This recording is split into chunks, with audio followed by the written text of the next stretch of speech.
finest moment, I think, which really defined my becoming a professional musician was my first appearance with orchestra when I was 12. I had grown up in South Africa on a farm. There had been a lot of music in my house, but television hadn't come to South Africa yet, and so there was a lot of, simple things going around at home, inventing our own games, listening to the radio, doing things like that, but always a lot of piano music. And I started playing when I was 10. My mother finally decided that I should take lessons after I picked out the Schumann Happy Farmer, with great success, chords and all, on the piano after she had played it. And so those were when my lessons started. But anyway, I won a competition when I was 12 to play a movement of a Beethoven concerto with orchestra, which is a big deal. At that moment, of course, I did not really understand the significance of it. I was just doing as my teacher told me, but it was a thrill. And that, from then on, I realized that this was going to be my life, come hell or high water. Pianists have such a rich repertoire that whatever we're playing at the moment probably is our favorite piece. But for me, I play an awful lot of Austrian and German and French music. And Mozart is way up there on my list, of course, just because there's so much piano music, so much chamber music, and other wonderful things, even as a pianist, that I love, like the operas and the string quartets and so on. And Beethoven, of course. A favorite piece, that would be hard to say. I have a big thing for the Beethoven Fourth Piano Concerto. It's maybe my favorite piece of music in the whole world. It's just one of these things that is perfect in every way. When you say perfect in every way, what are the ways? Composers sometimes have the way of writing something like Beethoven or Mozart or Schubert, where somebody as lowly as I wonder how it's possible for a human being to create such a thing. It is something that does not come from this world. And for me, the Beethoven Fourth Concerto is one of these pieces that it's hard for me to fathom how a human can create such a thing. Because there are things in there that are inconceivable to me. Some of the harmonic shifts, the writing, the melody, the way in which it can stir you to the depths of your soul, which is one of the reasons I'm in music, of course, is the fact that what we're doing is something that is like magic. You play something on the piano, translating black dots on a page into something that travels through the air and inexplicably moves you or makes you laugh or does something. I think that's really extraordinary.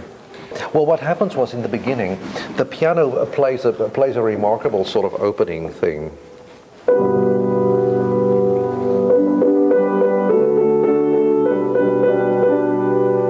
This is the first thing you hear.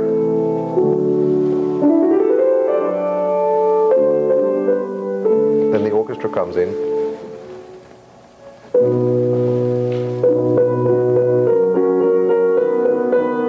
I mean, this is absolutely amazing. And you don't quite know where you are, but then finally,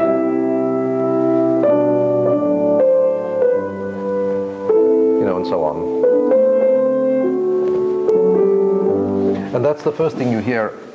It's transcendently different that the pianist begins the concerto anyway. But then the orchestra coming in such a remote key, and people normally write this in the program notes, but I mean, you have to, be there to experience it. It's fantastic. An embarrassing performance moment. Not really. I mean, I pride myself on sort of being consistent. Sometimes funny things happen in a concert. People. I've had a person have a heart attack in the middle of a concert, or something happens to the piano, a string breaks. I have had in playing chamber music, I've had unbelievably funny page turning moments, where pages have gone flying or things like that. But these are all sort of part of our lore, of course. I mean, and these make it's sort of having an experience like that is a little bit like a less than pleasant travel experience, but at the end of the day, those are the experiences you talk about, not all the good times you've had. It's hard for me to imagine not being a musician, because that's what I've always dreamed of becoming, and of course I'm one of the lucky ones that are really living the dream. But I do have other interests. I'm interested in languages, and I might have studied linguistics, or I would have gone to cooking school. I'm an enormous foodie, so food makes me happy. I will play for food, yes. A few years ago, I played at the Concertgebouw in Amsterdam, and we all went out for dinner after the concert with some of the orchestra musicians and so on. And it was a fabulous Indonesian meal, you know, we were all eating away, and suddenly, you know, one of the musicians said, well, if this were your last meal, you know, what would it be? And various people sort of started talking about, you know, foie gras and blah, blah, blah, and this and that. Then suddenly somebody said, well, you know, I would just have a meatloaf and macaroni and cheese. And at which point I would pipe up and said, well, you know, I would probably ask for a peanut butter and jelly sandwich and a glass of milk, because this is probably my favorite pre-concert snack. You know, it's just delicious. I eat before I play, unlike some people. I'm always hungry. I eat before the concert, in the middle, and afterwards. I eat all the time. So, but probably if I was stuck in a place, you know, I would have a peanut butter and jelly sandwich. Probably the best thing to eat before a concert is pasta or something that can give you energy, not to. A lot of people eat bananas. I will eat pretty much everything, except maybe black beans. How do you think social media is changing classical music? I think social media is having a very large impact on classical music, especially, and I think that is something that we as musicians should be very much aware of, and presenters and organizations, to target the younger people in order to get them to come to more concerts. I think this is very important, because all the young people nowadays are online 24 hours a day. They Facebook, they do things on the internet, they surf. And if we are there for them to see, they will come. I think something like Facebook is spectacularly important.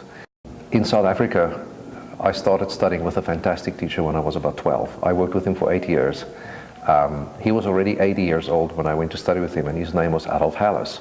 And people here would not know who he is, but in his heyday in Europe, he studied with a man called Theodor Leschetizky, who was a student of Liszt's. So, and of course Liszt studied with Czerny, who studied with Beethoven. So I am really 6 degrees away from Beethoven. Performing at mainly Mozart is always a spectacular experience, mainly because of the quality of musicians that come here. I mean, where else in the world would you find an orchestra like this made up of leading principal players of orchestras all over the nation, coming together in this one place to play together? So it's a given that there's going to be some wonderful chemistry between the musicians and the artists.